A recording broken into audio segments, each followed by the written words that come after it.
We're here. We're here. We're back. We're back. We're back. We're back to just our session today. Yeah. And no guest. We like this. It's gonna be cash. Very, very cash. We need a head clearing cash episode. I just squashed my thumb on the table. It's drawing some blood. I'm probably gonna have to see a doctor. Life of people with fake nails. That's why you go all natural. I've been all natural for too long, but the problem is, you see this damage? Oh yeah. I chew on my skin. I chew on my skin. I chew on my cuticles. But I won't do it if I have nails on. Cause it's more prettier. Well, I don't have enough room to damage. And also, lately, I was biting my nails the other day, and it's so gross. I know it's the worst habit ever. It's been a struggle my whole life. I remember in middle school, we took a big group picture, and my dad was furious because I was in the background chewing my nails. He was like, "What are you doing?" And but I was doing it the other day, and then Hendrix takes his tiny little fingers, and he was like, and I was like, "Stop!" Yeah. I think in the last video that we made, you'll see a scene where I was chewing my cuticles. This nervous. Some people do it when they're overthinking. I'm always overthinking, and I'm usually nervous. So welcome to our life of being women in the business. Women in the world. Women in the world doing their own business, trying to do what they have to do to succeed, eh? Yeah, we were just talking about that off cam. Just being hard, being a woman, and it's hard to be a person. It's hard to exist in this world, and we're all just doing our best. Yeah, that is true. That's all you can do. And thank you for helping me through that. I have to talk about it yet. So I went to my first, I wouldn't say American event. Was it NFL? Yeah, but I went to my first NFL game, period. Was that your first game ever? First game ever. Okay. I've never ever been to a real live stadium, whether it's basketball. Well, I visited a basketball court, but football, soccer, tennis, whatever sport that's out there that people play on every day. I have not done that. We're obviously sports people, so. I mean, I am a little bit, but I only focus on the sports that I like. What sports do you like? Soccer. Okay. Yeah, I love soccer. I've been a diehard soccer fan since I was in Africa. That's not as trendy here. It's not trendy, and that's why maybe I still enjoyed that over going for an NFL game or something like that, because I never grew up with that, so it's very hard for me to get into it unless if there's a reason why. Like if there was a player that I loved or something. Yeah. Right now, you ask me a player's name, and I'll be like, I don't even know.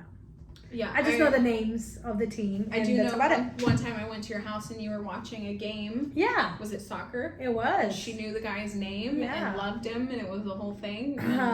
I know nothing about sports or any of the teams. Yes. I've been to one.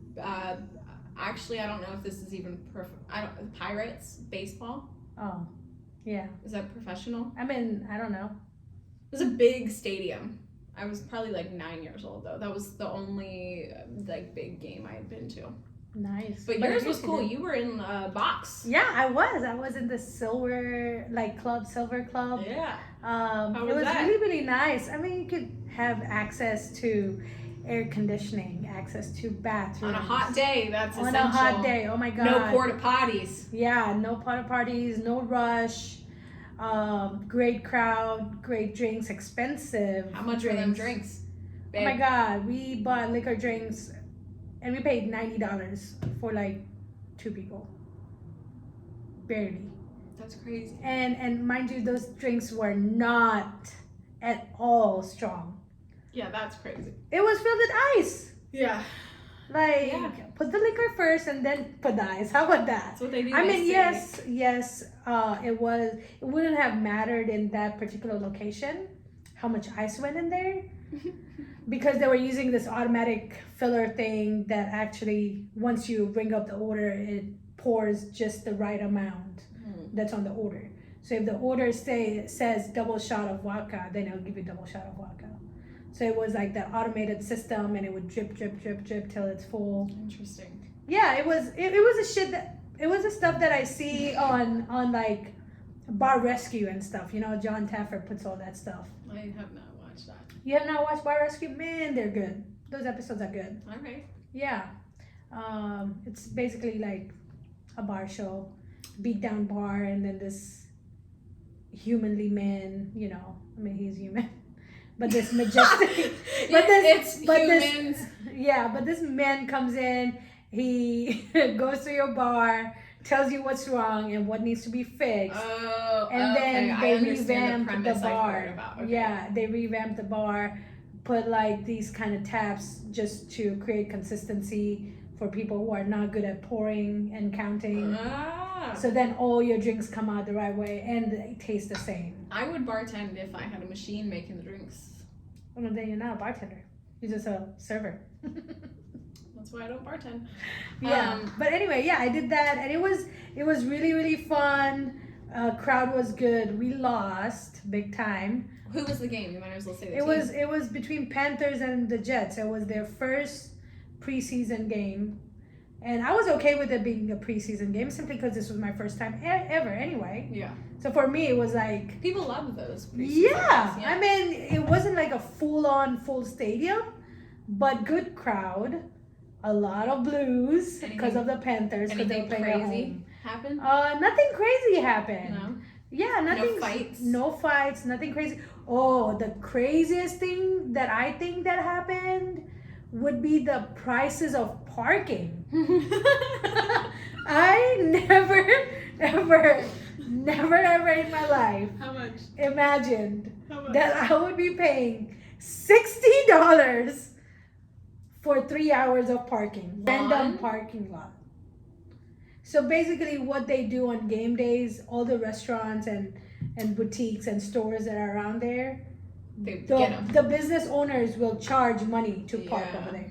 They'll be like, you can park in my parking lot. You don't have to buy anything from me, but you gotta pay this much money. Yes. If you don't want it, go miles away. It's so smart. I forget where I was, but one time I went somewhere like that, and it was like we pulled in this restaurant, and he was like, hey, that'll be $15. Yeah. Like, hey, 15 is still better than like 60 is absolutely insane. 60. And then, you know, and the craziest part is like, there was a guy over there who was like arguing with the parking guy. He was like $60 because he had already parked. He had made up his mind that this is where I'm going to park. This is the best parking spot. And then when time comes to pay, he's arguing over here with this parking guy saying, trying to negotiate. Yeah, he's like, why am I paying $60? He was like, if you want to be a part of that NFL game and if you want to park here, you gotta pay that much. If you don't want to park here, you can go. Can't knock the hustle. And literally, those people had to leave because they were not expecting to pay $60. They left. They were like, Meow, and they were gone. More room for us. More room for us, right? It opened up a spot for me, but you know, at the end of the day, I felt like that was the craziest thing, and the other craziest thing that I thought was because it was a home game, right? Home to the Panthers. Home to the Panthers. Okay. I just felt like to get the crowd more, to get more of a crowd in that stadium, they definitely should offer like lower tickets for local people. Yeah. Like lower price, especially if it's a preseason game. All the local people and outsiders here. Yeah. And they're like, you know what? We want as many people here, so we're gonna offer 30% off on all residents who are purchasing tickets. Yeah. Guess what? That tempts a lot more local people to be out there. Right. You get the crowd, you get the tickets sold, you get what you need. The local people get, cheaper prices. And bam, it's a win-win for everybody. I'm not an NFL gal. You ever see that video of the girl and she's at like a football game and she's carrying around like a head of broccoli? Oh my God, no. She's like walking around with like a red t-shirt and that's neither team's color and she's like, broccoli! And she's like handing out broccoli to people. That's me at a game, just there for a good time. I just feel that organized sports are very aggressive. People are very much involved, and it's something I just cannot understand. And I understand though that we all have our things that we love and support so much. Maybe it's because they so badly want to be there playing and it just makes them happy. And You know, I watch, it's funny because the podcasts that I watch are only men. And one of them is like, they're kind of sports guys. And one day they were like talking about sports, and they were like, then their producer is a woman. And she was like, well, I feel that guys, you know, it's more about being involved in something and da-da-da. And then the guy gets into it, he's like, well, yeah, we all just weren't part of anything growing up. And he's like, but we're not going to talk about the emotional connection to sports that men have. But really, that's what it is. Like, it's so much deeper. But, like, the people who are invested in sports. Oh, like, my God. The whole garage is decked out in the team. And it's like, that's something. And I'm like, you know, I can't understand it, but I'm happy you have something that makes you feel that way. Yeah, and I mean, I fangirl sometimes. Like, when it comes to... What do you fangirl? Messi, my the favorite soccer guy. Okay. But there's Messi. Not a thing in your house for him. I do. I have a jersey. I have a poster. Where's the poster? Is at my mom's house, but I have to bring it here. But until your living room is decked out in Messi. But that's the whole thing. I'm not gonna do that. I mean, you better get in. Being a fangirl doesn't mean that each and every wall of mine has to have Messi's. Yes, it does. Poster. I mean, I guess that's fangirl. I don't make the rules. I guess I'm not a fan, or not a legit like full on fan. Not a diehard. Yeah, I'm a. Do you believe in aliens? Yeah, a little bit. Have we talked about this? No. What do you mean? Never asked. What do you mean a little bit? Like, I know there are other beings, other living creatures. Do you believe in aliens? Yeah. Yes or no? Yeah. Okay. Yeah. Have you heard about the things going on? I can't say to what exactly, but members of our higher ups have officially went on record in a courtroom saying that they have contact with the alien world? Extraterrestrial beings. They have went as far to say things like alien representatives we have contracts with. It was all filmed and this and that, but like, you're not seeing it on the news. Nobody, it's not being talked about the way it should be. And I'm wondering if it's just because people are scared, or because there's like too much going on, or people don't know how to react about it. But like, so just a few weeks before that in Vegas, there was a kid who, it was like him and his family, they were at his house, and long story short, someone's Ring camera caught this noise, this giant, like, ridiculous boom noise. And then a cop's body cam had caught a light in the sky. So these were all from different sources, but they were all on the same night. And then this guy and his family called and was like, hey, they had the whole, the police call, and they were like, hey, there's 10-foot creatures in my yard. There's 2 of them. They're staring at us. Like, we heard a big crash, and now they're like in my yard. They're like, we were working on the truck, and like, it was just like super, and they just like did not sound like terrified. And then you hear the cops conversation, and he's like stopping cars on the street and everything. And to go to that extent, you know, something happened. Right, yeah, of course. He's like, normally I wouldn't go into it this deep. He was like, but one of my fellow officers said that they saw the light, or they heard the crash, or whatever it was, so I'm investigating it. He was like, I know this sounds crazy. And it was like a whole thing, and there was footage of every single part of it. And this kid, he was probably like young, like maybe 19, 20 or something, and he went on camera and he had it written down so he could make his statement about everything that happened. And it was so legitimate and like insane. And then just a few weeks later, this thing is held where these people are talking about it in the courtroom. And he was like, well, she's like, so, you know, has the U.S. government made contact with aliens? And he was like, well, I can't confirm or deny that, which obviously means it's true, right? If you're not saying no, there's something that you don't want to say. Right. And then apparently right after that, there was a whistleblower, somebody who had worked within the things. And that's when he wrote a book, or made a statement or whatever it was, and was like saying all this stuff. And then it all came out. Yeah. So I feel, and I'm very excited, because I feel that very soon it is going to be a very integrated part of our world. Like, I feel I would have alien baby. I feel Hendrix is going to be in school, and I'm going to be like, can you believe that people didn't believe in aliens when I was growing up? And he's going to be like, Mom, there's an alien in my class. Right, yeah. Like, literally, I'd be like, so this whistleblower, oh my God, I can't believe I almost didn't say this. This whistleblower that wrote the book or made the statement, whatever he did, he literally said, he was like, aliens have been a part of our society for years. Yeah. To the point that they're mingled in with our people, and you just don't know. Yeah, I mean, I think that's always been true. Because once again, yeah, I mean, and I can be an alien. I'm an alien from Africa. Would we know? Like, what if people were aliens and they don't know? Or like, how? What if we have like a trigger switch, you know? Like the kill switch. No, like have? Oh my God, what is it? I don't know. The government thing, that project that they do where people like, it's like you say a certain word and it triggers it into the other. Mm-hmm. Whew.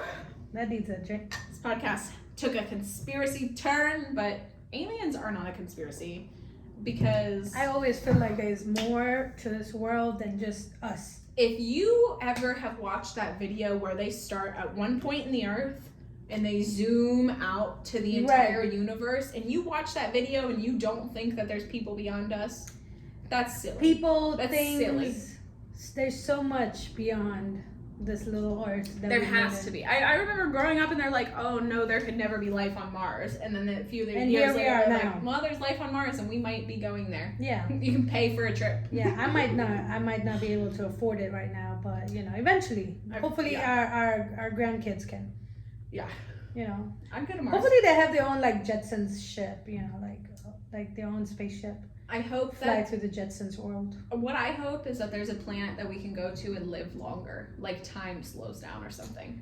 Would you freeze yourself? Yes. Yeah, you would. Yes. Oh, what? I would. Oh. Would you? I haven't thought about it. Oh, I would. But you know, I talked to Andrew, and Andrew said he would. I know he would. I knew you were gonna say that. He was like, "Oh yeah, I want to live as long as I can." Yeah, of course, because it's just like the rate that things accelerate. I'm like, 100 years from now, robots could totally overtake this world. Yeah. I want to be around to know what's going on. AI is taking over right now. It hurts me not knowing what's going to happen, you know? And I'm thinking like I'm just leaving my son in this world to have to figure it out. I'm like, I want to know so bad. Like that, like the AI thing where they can like take your consciousness, put you in like a video game and you can just like resonate there. Yeah. It's crazy. It's crazy this what world you can is do. Absolutely insane. Yeah, it is crazy what you can do and what things are happening. That is not even the anywhere world close. Feels like a Black Mirror episode. It is, right? Oh my God, yes it is. But hopefully, you know, things will calm down and things will never calm. They're just gonna actually keep getting crazier. That's what's scary. I mean, when I say calm down and like that we can handle it better as a society. Right. As a society, right? Because not everybody is as open to accepting others. Right. Whether it can be other humans, other people's kids, or aliens. Yeah. Like there's so many people out here who are not okay with accepting change, accepting that different of like different life. Why are you okay with aliens possibly exist? I'm like, why are you not? I mean, there's so many people that I know in the United States that I've come around just like on, not necessarily on a daily basis, but just, you know, professionally in school, who have no clue about what's going on outside their own little bubble. Yeah. Who have no idea. Yeah. I've had people who told me Africa was a country. Like, Africa is not a country. Close. You know, like, that's how narrow-minded they are. And I think those are the kind of people and those families, and hopefully not their kids, but they will have a lot of hard time accepting where this planet is going, where Earth is going, where our economy is going, where the change is going, right? Where science is going. People are very comfortable. And new information scares them as a whole. So I feel like that's why they try to withhold this stuff. They're like, oh, if we tell them that we just found an alien, people are going to lose their mind. Right. And it's like, wow. Did the alien bother you? No. Then why are you freaking out? So, you know, I feel I'd rather know what's going on than not. Right, Because in my head, I'm conjuring up way more than what's probably happening. Exactly. You know what I mean? Right. Yeah. Just be honest with us. You don't know. We don't know what's going on. Yeah. You never know. You never know. Since we're on this topic and you brought up local, tell me what's your favorite local restaurant around here? Pokenori. Pokenori. Mm-hmm. Why? Because if nobody knows about this, because I know it doesn't exist anywhere else, a sushi burrito. It does exist a lot of places. Where? Holy moly has a sushi burrito. That's not an everywhere chain. It's sushi. Look, I don't care who has it. The sushi burrito is the best thing that I think was ever invented in the world. To compact that much sushi into a burrito, phenomenal. I can't speak highly of it enough. I don't know if it's because I'm my dad's daughter. He came down here and you would think he found an alien. So tell me, the sushi burrito, is it something like, how do they make it? Do they make the sushi roll in the burrito? Or do they make a sushi roll and then stick it in a burrito? I can tell you exactly because I've done it at home. Okay. Because I love this place so much. They inspired me. I bought sushi rice. I bought seaweed. I bought the seaweed wraps. I bought avocado. I bought crab. I made the spicy mayo. And I laid out my wrap. And I filled it with rice.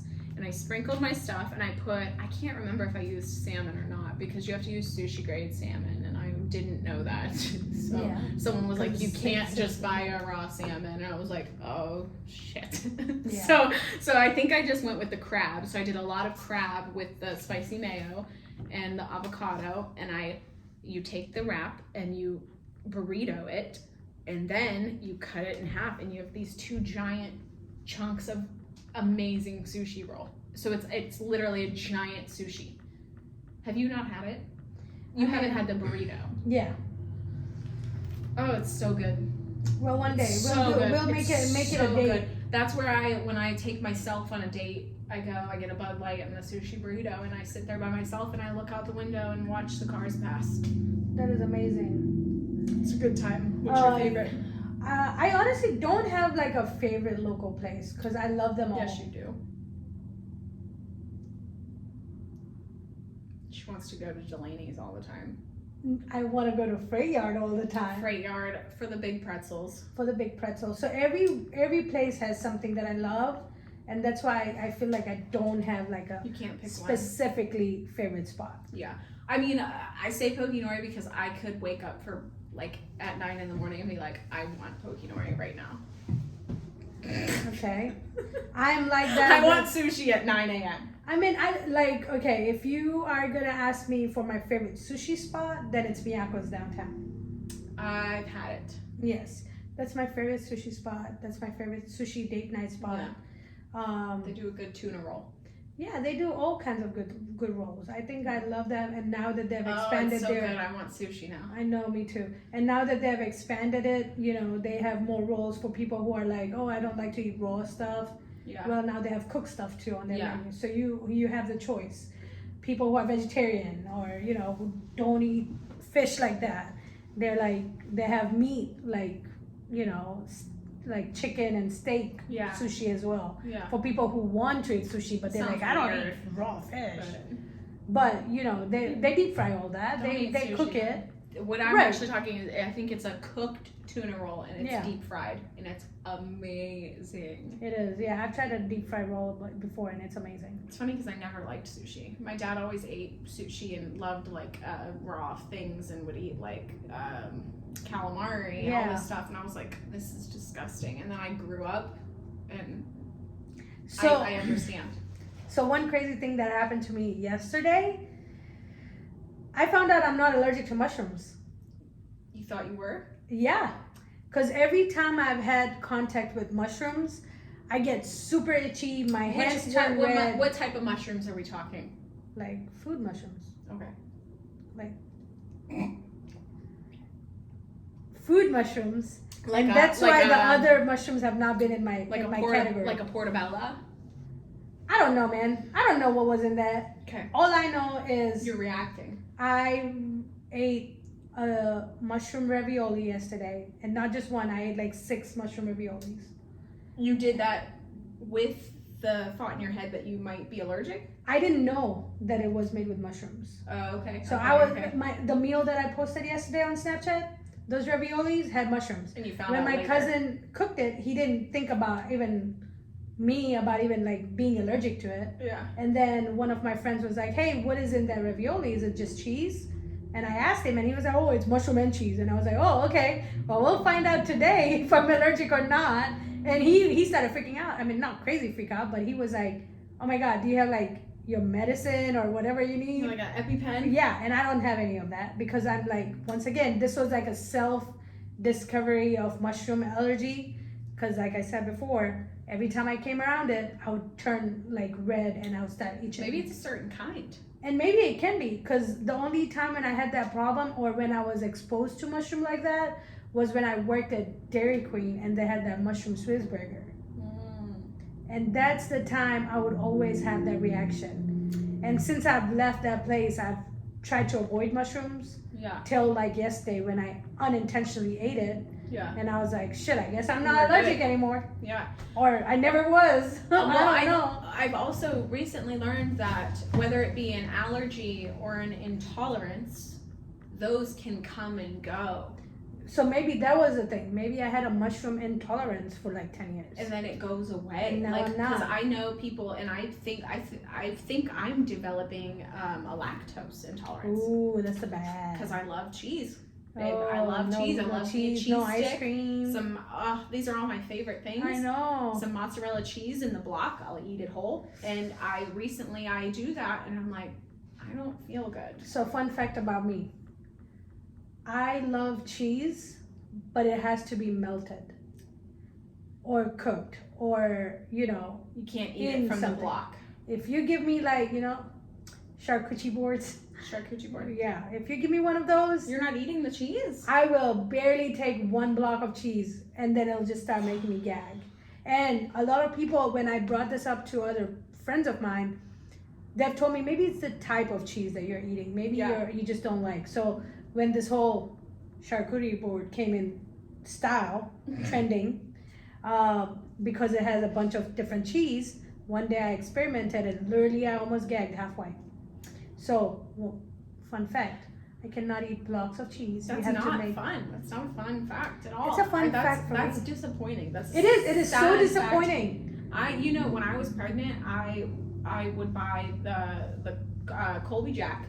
Yeah. In a block. It was big, and I would cut that bitch in half. Yeah. And I would eat it like a snack, and I'd put sometimes I'd chop it up and I'd put some crackers and I'd put banana peppers on top, but honestly most of the time I would grab it and I would take bites out of it like it was a sandwich. You see, I wish I could do that. That's probably where my lactose intolerance came from. I probably did it to myself. You probably did a lot of cheese to yourself. That's not healthy. That nobody should do that. Oh my God, if that happened to me when it comes to chocolates, man.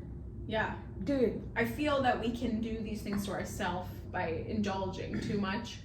Yeah. I have been so preoccupied for like the past 2 months, I did not crave chocolates.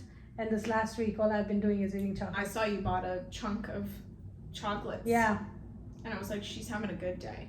This is a good time. I was having a great time when I was eating them. Eating those chocolates. Before that, I was having a bad time.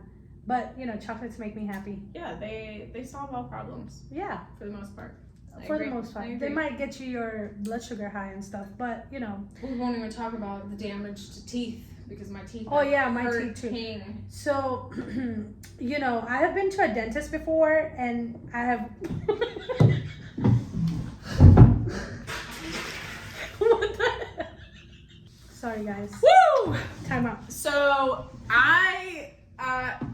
okay, well, in America, you start going to the dentist at like 3. And you're supposed to go like every 6 months. America. You're supposed to go every 6 months. America. Right? So most people don't go every 6 months. Indians. Important to note. But me and my dad actually got kicked out of our dentist because we didn't go as often as we were supposed to.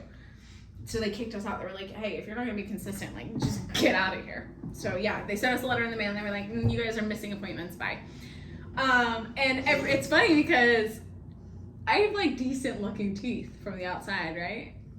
Me too. And I do. They're all right. They were good. They work. You know, I'm not saying my dad was a problem or anything, because we were good. We were healthy. We were great. The problem is when so we stopped, and then eventually we started seeing somebody else, and this was after I had started whitening my teeth. Ugh. Mm-hmm. And I did this ruthlessly. I got have you seen the trays that like football players do? So they would sell those, and I would literally go to the sports section and grab those. And then you buy the whitening gel. So then it's not just the fronts of your teeth being whitened. It's the back. And the bottom. And the protective underneath. So I would put these on, and you're supposed to do it for like 5 minutes. Bitch, I'd do it for like 30. I would do this every week from like 12 years old to like 15. I was regularly whitening my teeth. So I have no enamel on my teeth. So my dentists were terrified of me. So I was so scared to go back. I was so scared to go back, and we found somebody, and it was like a small town guy, and they did the x-ray, whatever they do, and I had like 15 cavities.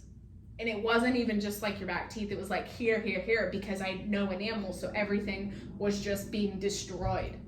Everything I did was just making it worse. So he was like, all right, if you were my daughter, I'd tell you to just, go about your life, or we're talking like $4,500 in work. So I was like, okay, let's just fill this couple and call it a day. And so now here I am, still in the same situation, where if I eat or if I drink something cold, pain. If I eat chocolate, pain. Candy is not, like, I used to love like sugary, sour candy. If I do it now, I'm hurting. I'm not even kidding you. I'm happy we're talking about this because I'm so serious. Last night, this is what I was thinking about before bed. Because I was like, I'm going to have to go to the dentist. I'm going to have to cry. And I'm going to be like, look, if you poke me with that metal thing, I'm going to punch somebody in the face. I need to be put to sleep to deal with the amount of damage that is now done. Because of all of the whitening that and the sweets on top. It's a horrible situation. You see, the trick to me. You probably have no cavities, been to the dentist twice. Okay. Like, to clarify, I'm destroyed. I have been to a dentist twice in my 33 years of my life. Twice. Once in Africa and once in the United States. In Africa, I had to go simply because immigration needed my dental x-rays, sorry. It's weird. Yeah, they just want to make sure your bones match with you, so they have records, Okay. In case if I was found dead or something, they could do my dental x-rays and all right. Forensics can be like, oh, this is her, whatever their reasons are. With unique teeth. Right. I know, right? But whatever their reasons are, they required us to do that, and we did that. And then I came to the United States, and actually last year, I went to a dentist for the very first time. And guess what? After all the chocolates I eat. I had like one cavity. I had like 2 cavities. It's rag. The worst thing that's going on in my mouth right now is having my 2 wisdom teeth growing. And that's pushing my teeth up front. So now I have my overlap on my So you've never got any removed? No, I haven't got anything removed yet. I have 3 growing in, and I'm like wondering if I should do that. Yeah, my dentist already told me that you'll have to go see an oral surgeon. They say you have to do it. And get it done. But now, since I've stretched it for at least a year and a half, I can tell that my front tooth is overlapping more. Like in my close-up pictures that I take or a selfie, it's very much more obvious now. Yeah, it's more and more obvious now that where I can see it too, But a lot of other people don't even see it, don't care, because it's very slight change. Yeah, nobody gives a shit. Right. But, end of the story, the trick to my non-cavity mouth, after all the chocolates that I eat, and if you know me personally, you know that chocolate is my best friend, besides the people in my life. I feel you really don't eat sweets that much. I do. But, I do. Are you doing it every day? Like, I have a problem, man. Every day? Every day. No, you're not. I do. You know how much candy is in my house. One piece of chocolate. You know how much chocolate I'll eat 4 cookies. Like, you'll have 1 and you're like, delicious. But that's only if that one chocolate is delicious. Well, it's crazy. All the times we've hung out, I've seen you eat chocolate maybe once, twice. Because I have my time of the day that I eat it at the very end of the day, at night when I'm watching my TV. That's when it or tastes reading the my best. book. And then the best thing that I do for myself, my trick is drink a glass of water, rinse your mouth out, swallow it all. Don't let any sweet things sit on your teeth. I have holes in my teeth.